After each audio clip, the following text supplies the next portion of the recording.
ওম নমো ভগবতে বাসুদেবায়। জয় শ্রীকৃষ্ণ। রাধে রাধে।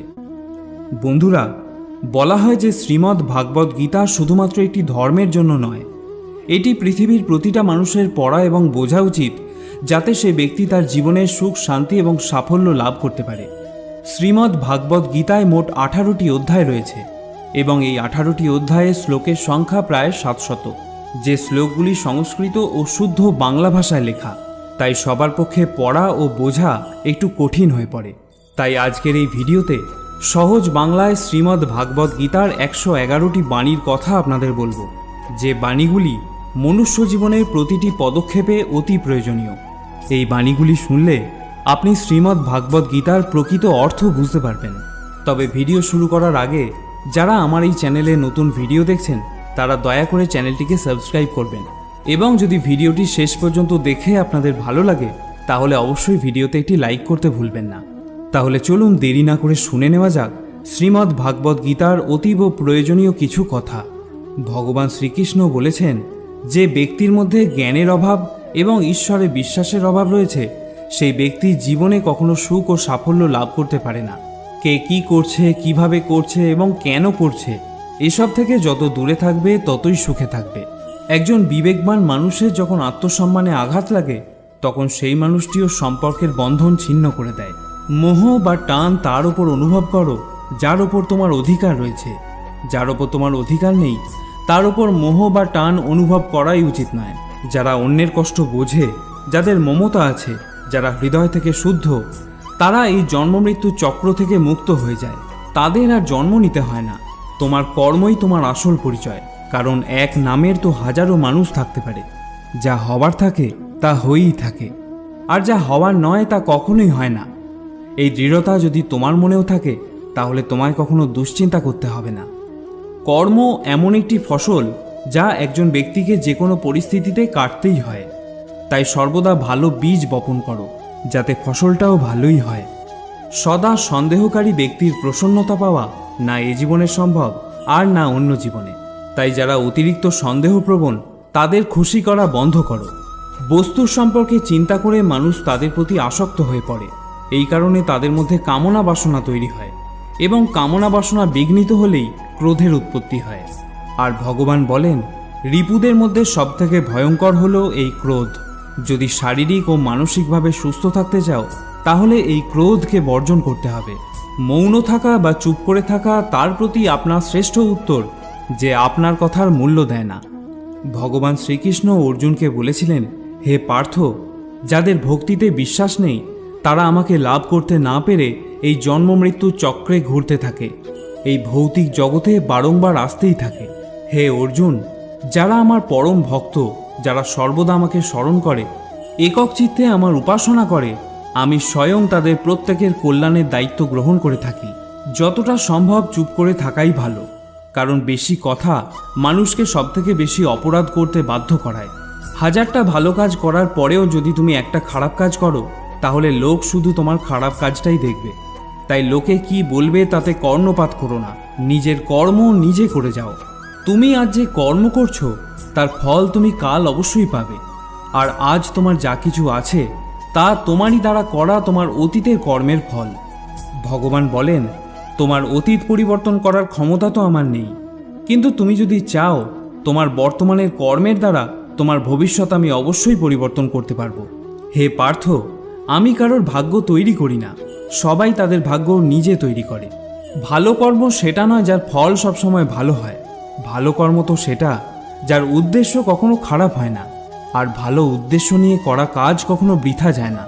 কোনো একটি কাজ করার আগে অবশ্যই চিন্তা করা উচিত, কিন্তু চিন্তা এতটা করা উচিত নয় যাতে ওই কাজটাই নষ্ট হয়ে যায়।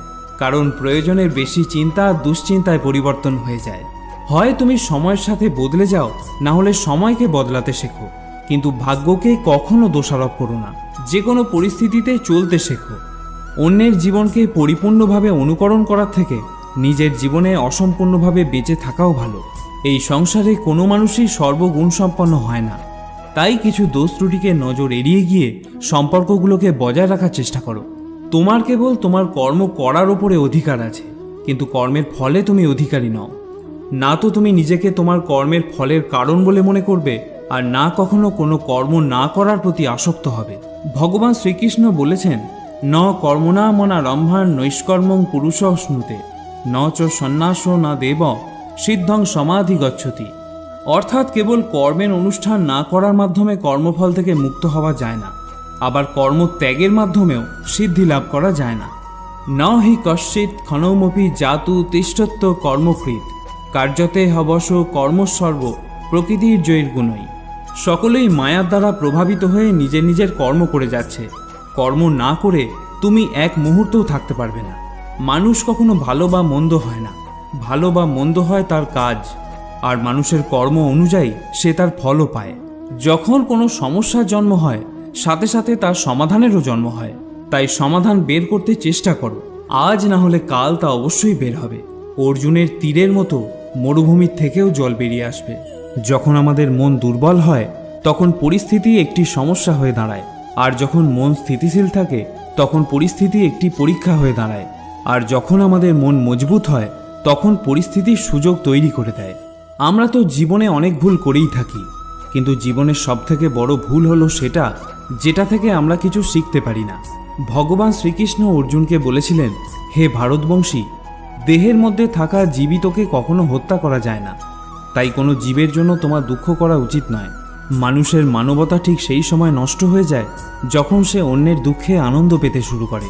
সময় আমাদের শেখায়, না তো জীবন কারোর জন্য সারা জীবন অপেক্ষা করবে, না তো কেউ তোমার জন্য সারা জীবন অপেক্ষা করবে। এই পৃথিবীতে সময় আর জীবন কারোর জন্য থেমে থাকে না।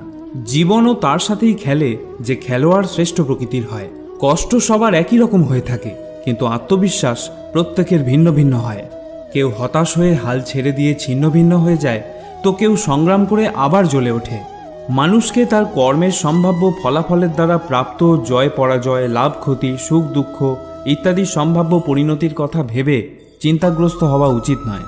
এই ধরাধামে মনুষ্য জীবন প্রাপ্ত হলে তাকে কর্ম করতেই হবে। শ্রীকৃষ্ণ ভগবান হয়েও এই কর্মের নিয়তি চক্র থেকে কখনো রেহাই পাননি। তিনি সারা জীবন কর্ম করে গেছেন। তাই তো তিনি অর্জুনকে বলেছিলেন, ন মে পার্থাস্তি কর্তব্যং ত্রিষু লোকেষু কিঞ্চন নানা ব্যাপ্তম ব্যাপ্তব্যং বর্ত এবচ কর্মণি। হে পার্থ, এই ত্রিজগতে আমার কিছুই কর্তব্য নেই, আমার অপ্রাপ্তও কিছু নেই এবং প্রাপ্তব্যও কিছু নেই, তবুও আমি কর্ম করে যাচ্ছি। কারণ আমি যদি অনলস হয়ে কর্তব্য কর্মে প্রবৃত্ত না হই, তাহলে আমাকে অনুকরণ করে সমগ্র মনুষ্যজাতি তাদের কর্মও ত্যাগ করবে।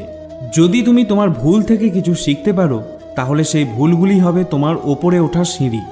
আর যদি তুমি তোমার ভুল থেকে কিছু শিখতে না পারো, তাহলে সেই ভুলগুলি সমুদ্র হয়ে যাবে। এখন সিদ্ধান্ত সম্পূর্ণ তোমার, তুমি ওপরে উঠবে নাকি নিচে ডুববে। মানুষ হলো নশ্বর দেহের অধিকারী। মানুষ যেমন পুরাতন বস্ত্র পরিত্যাগ করে নতুন বস্ত্র পরিধান করে, ঠিক তেমনি আত্মাও পুরনো অসার শরীর ত্যাগ করে নতুন এক ভৌতিক শরীর ধারণ করে। তাই কারোর জন্য তোমার শোক করা উচিত নয়। মনে রেখো, শরীর নশ্বর হলেও আত্মা অবিনশ্বর হয়। এই আত্মাকে অস্ত্র দ্বারা ছেদন করা যায় না, জল দ্বারা সিক্ত করা যায় না, বাতাস দ্বারা শুষ্ক করা যায় না, আবার অগ্নি দ্বারা দগ্ধও করা যায় না। তাহলে কিসের এত শোক, কিসের এত চিন্তা? জীবনের সমস্যাগুলো ততটা শক্তিশালী হয় না যতটা আমরা আগে থেকে মনে করে নিই। কখনো কি শুনেছ যে অন্ধকার সকাল হতে দেয়নি? এটা জরুরি নয় যে প্রত্যেকবার তোমার কথাকে সঠিক বলেই মনে করা হবে। তাই মাঝে মাঝে নিশ্চুপ থাকতেও শেখো। যে যত শান্ত প্রকৃতির হয়, সে ততই গভীরভাবে তার বুদ্ধির প্রয়োগ করতে পারে। সমালোচনাকে ভয় পেয়ে কখনোই নিজের লক্ষ্য ত্যাগ করবে না, কারণ যারা সমালোচনা করে তাদের মতামত লক্ষ্য অর্জনের সাথে সাথেই পরিবর্তন হয়ে যায়। তোমার পরাজয় এবং জয় তোমার চিন্তার ওপরেই নির্ভর করে। যদি তুমি মেনে নাও, তবে তোমার পরাজয়ই হবে, কিন্তু যদি তুমি দৃঢ় প্রতিজ্ঞ হও, তাহলে তুমি বিজয়ী হবে। সবথেকে বিচক্ষণ ও স্থির মনের মানুষ তারাই হয় যারা সফলতায় গর্বিত হয় না, আবার ব্যর্থ হলে দুঃখে ডুবেও যায় না। যদি তোমার প্রশংসা করা হয়, তবে তোমার আরও সতর্ক হওয়া দরকার। জীবনে কখনো কারোর সঙ্গে নিজেকে তুলনা করবে না। মনে রাখবে, তুমি যেমনই হও সেটাই সর্বশ্রেষ্ঠ। যে মানুষ মনকে জয় করতে শিখেছে, তার কাছে তার মনই সবথেকে ভালো বন্ধু। কিন্তু যে এটা করতে পারে না, তার কাছে তার মন সবথেকে বড় শত্রু হয়ে ওঠে। জীবনে যে নেতিবাচক চিন্তা আসবে এটা নিশ্চিত, কিন্তু এটা তোমার উপর নির্ভর করে যে তুমি তাদের কতটা গুরুত্ব দেবে। সর্বদা মনে রাখবে, ভালো দিন পাওয়ার জন্য তোমাকে খারাপ দিনের সাথে লড়াই করতেই হবে। জীবনে কোনো কিছুই চিরস্থায়ী নয়, তাই কঠিন সময়ে কখনো ভেঙে পড়ো না। খুব তাড়াতাড়ি সমস্যার মেঘ কেটে গিয়ে সমাধানের সূর্যের উদয় হবেই, কারণ এই পৃথিবীতে সবকিছুই পরিবর্তনশীল। যে ব্যক্তি মনকে জয় করতে শিখেছে সে ইতিমধ্যেই পরমাত্মাকে লাভ করতে শিখেছে। এমন ব্যক্তির কাছে সুখ দুঃখ, শীত গরম, সম্মান অসম্মান সবই একরকম। যে যাই বলুক না কেন, নিজেকে সবসময় শান্ত রাখার চেষ্টা করো, কারণ সূর্যের উত্তাপ যতই প্রখর হোক না কেন, তাতে সমুদ্রের জল কখনো শুকিয়ে যায় না। জলে ভাসমান নৌকা যেমন ঝড়ের আঘাতে নিজের লক্ষ্য থেকে দূরে সরে যায়, ঠিক সেরকমই অতিরিক্ত আনন্দ মানুষকে ভুল পথে চালিত করে। ভগবান শ্রীকৃষ্ণ অর্জুনকে বলেছিলেন, হে অর্জুন, একজন ব্যক্তি যা ইচ্ছা তাই হতে পারে যদি সে অবিরত বিশ্বাসের সঙ্গে কাঙ্ক্ষিত জিনিসের ওপর ধ্যান করে। আমাদের অতীত এবং ভবিষ্যতের কথা চিন্তা করে সময় নষ্ট করা উচিত নয়, কারণ যা হওয়ার তা তো হবেই, যা হয় ভালোর জন্যই হয়। তাই অতীত ও ভবিষ্যতের চিন্তা না করে বর্তমানেই বাঁচতে শেখা উচিত। পরিবর্তনই হলো সংসারের নিয়ম, এখানে সমস্ত কিছুই পরিবর্তনশীল। তাই সুখ দুঃখ, লাভ ক্ষতি, জয় পরাজয়, মান অপমান ইত্যাদির মধ্যে একটি স্থানে অবস্থিত থেকে জীবনকে উপভোগ করা উচিত। নিজের রাগকে নিয়ন্ত্রণ করতে শেখো, কারণ রাগের ফলে ভ্রম সৃষ্টি হয়। এই ভ্রম বুদ্ধিকে বিচলিত করে তোলে, এর ফলে বুদ্ধির নাশ হয়, ব্যক্তি পতনের দিকে অগ্রসর হতে শুরু করে। রাগ, কামনা বাসনা, ভয় এগুলি হলো আমাদের পরম শত্রু। যে কোনো কাজ করার আগে বিচার করো। আমরা যে কর্মই করি না কেন তার ফল আমাদেরকেই ভোগ করতে হয়, তাই কর্ম করার আগে বিচার করা উচিত।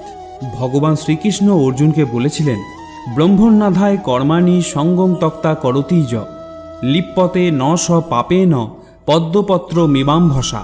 যিনি সমস্ত কর্মের ফল পরমেশ্বর ভগবানকে অর্পণ করে দিয়ে অনাসক্ত হয়ে কর্ম করেন, কোনো পাপ তাকে কখনো স্পর্শ করতে পারে না। ঠিক যেমন জল কখনো পদ্মপাতাকে স্পর্শ করতে পারে না। নিজেকে কখনো দুর্বল মনে করো না, পড়ে গেলে ওঠার চেষ্টা করো, লড়াই করো, পূর্ণ নিষ্ঠার সাথে তোমার দায়িত্ব পালন করো, বাকি সব কিছু আমার উপর ছেড়ে দাও। তোমার দুঃখ কষ্টের জন্য কখনো পৃথিবীকে দোষারোপ করো না, নিজের মনকে বোঝাও। তোমার মনের পরিবর্তন ঘটলে সমস্ত দুঃখ কষ্টেরও পরিসমাপ্তি ঘটবে। তোমার নিজের ইচ্ছার শক্তির মাধ্যমেই নিজেকে নতুন আকার প্রদান করো। কখনো নিজেকে নিজের ইচ্ছার দ্বারা অপমানিত করো না। মনে রাখবে, ইচ্ছা তোমার পরম বন্ধু হতে পারে, আবার পরম শত্রুও হতে পারে। সময় কখনো একরকম থাকতে পারে না। যারা অকারণে অন্যকে দুঃখ দেয় তাদেরকেও একদিন দুঃখ পেতেই হয়। ধৈর্য ধরো।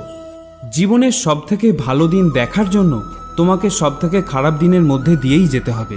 কান্না থামাও, নিজেই নিজের সমস্যার সাথে লড়াই করতে শেখো, কারণ যারা সঙ্গ দেয় তারাও শ্মশান পর্যন্তই সঙ্গ দিতে পারে, কিন্তু তার পরে নয়। সময় যখন বিচার করে তখন সাক্ষীর প্রয়োজন পড়ে না। তোমার বিশ্বাস একটা পাহাড়কেও নড়াতে পারে, কিন্তু তোমার মনের সন্দেহ একটা পাহাড়কে তুলে দাঁড় করাতে পারে না। অহংকার আর সংস্কারের মধ্যে অনেক বড় পার্থক্য থাকে। অহংকার অন্যের মাথা নত করে খুশি হয়, কিন্তু সংস্কার নিজে মাথা নত করে খুশি হয়।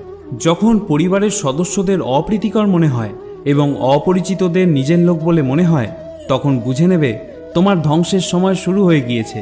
তুমি কি লক্ষ্য করেছ, রেগে গিয়ে চিৎকার করতে বেশি শক্তির প্রয়োজন হয় না, কিন্তু চুপ করে থাকতে অনেক বেশি শক্তির প্রয়োজন হয়। যদি কেউ আমাকে প্রশ্ন করে পরিশ্রম ছাড়া সফল হওয়ার উপায় কি, তাহলে আমি তাকে বলবো, যেখানে পরিশ্রম নেই সেখানে সফল হওয়ার স্বপ্ন দেখাই বৃথা। তোমার শত্রুকে ধ্বংস করার ফন্দি না বানিয়ে শত্রু তৈরি হওয়ার পিছনের কারণগুলোকে ধ্বংস করো। জ্ঞানী মানুষ তৈরি করার জন্য যদি কোনো বই লেখা হয়, তাহলে সততাই হবে তার প্রথম অধ্যায়ে। মনে রেখো, একজন সফল ব্যক্তিকে জীবনসঙ্গী করার মধ্যে কোনো সফলতা নেই, বরং একজন পরিশ্রমী মানুষের মনোবল বাড়িয়ে তার সাফল্যের সঙ্গী হওয়াই প্রকৃত সফলতা। অন্যের জীবনে নিজের স্থান খোঁজা বন্ধ করে দাও। বিশ্বাস করো, এতে তোমার জীবন অনেক শান্তিপূর্ণ হবে। সময় খুবই শক্তিশালী হয়, যা যে কোনো জিনিসকে বদলে দিতে পারে, সেটা ব্যক্তি হোক বা সম্পর্ক। একটা ভুল মানুষকে অনেক কষ্ট দেয়, কিন্তু এরকম কিছু কিছু ভুল থাকে যা মানুষকে ভবিষ্যতে হাজারটা ভুল করার থেকেও বাঁচায়। যে আঘাত থেকে রক্ত বের হয় না, বুঝে নিও সেই আঘাত কোনো আপনজনই দিয়েছে। বিজয়ের আনন্দ তো তখন পাওয়া যায় যখন সবাই তোমার হারের প্রতীক্ষায় থাকে। সব দুঃখ কেটে যাবার পরই মন প্রসন্ন হয়, এটা সম্পূর্ণ ভুল ধারণা। মন প্রসন্ন হলে তবেই সব দুঃখ দূর হয়। যদি প্রয়োজনের থেকে অতিরিক্ত কিছু হয়ে যায় তাহলে তা শুধু ক্ষতিই করে, সেটা প্রেম হোক বা অহংকার। এটা ভুল ধারণা যে রাবণ শুধুমাত্র অহংকারের জন্যই মরেছিল। যখন শত্রু ঘরে থাকে তখন মৃত্যু শুধু অহংকারের জন্য নয়, বরং সেই ব্যক্তির ওপর ভরসা করলেও হতে পারে। পরিবার বা সমাজ দুটোই ধ্বংসের পথে চলে যায় যখন জ্ঞানী ব্যক্তিরা নীরবতা পালন করে আর অজ্ঞানীরা চিৎকার করতে থাকে। হে অর্জুন, যে ব্যক্তি পূর্ণ বিশ্বাসের সাথে কোনো দেবতার পূজা করতে চায়, আমি সেই দেবতার প্রতি তার বিশ্বাস দৃঢ় করে দিই। তুমি ফিরে যেতে পারবে না, আবার শুরুকে পরিবর্তন করতেও পারবে না, কিন্তু তুমি যেখানে আছো সেখান থেকে শুরু করতে পারবে, আর এইভাবে নিজের ভবিষ্যৎকে পরিবর্তন করতেও পারবে। পরিশেষে একটা কথাই বলবো, যখন বিশ্বাস ভঙ্গ হতে শুরু করবে, যখন জীবনে কোনো পথ দেখতে পাবে না, তখন শ্রীমদ্ ভাগবত গীতার আশ্রয় নেবে। শ্রীমদ্ ভাগবত গীতা হলো একটি দর্শন, এখানে জীবনের সব প্রশ্নেরই উত্তর পাওয়া যায়। তাহলে বন্ধুরা, আজকের এই ভিডিও এখানেই শেষ করলাম। যদি ভিডিওটি আপনাদের ভালো লেগে থাকে তাহলে একটি লাইক করতে ভুলবেন না, আর যারা চ্যানেলে নতুন ভিডিও দেখছেন তারা অনুগ্রহ করে চ্যানেলটিকে সাবস্ক্রাইব করবেন। আবার দেখা হবে পরে আরেকটি ভিডিওতে। ততক্ষণের জন্য ভালো থাকুন, সুস্থ থাকুন। জয় শ্রীকৃষ্ণ। রাধে রাধে।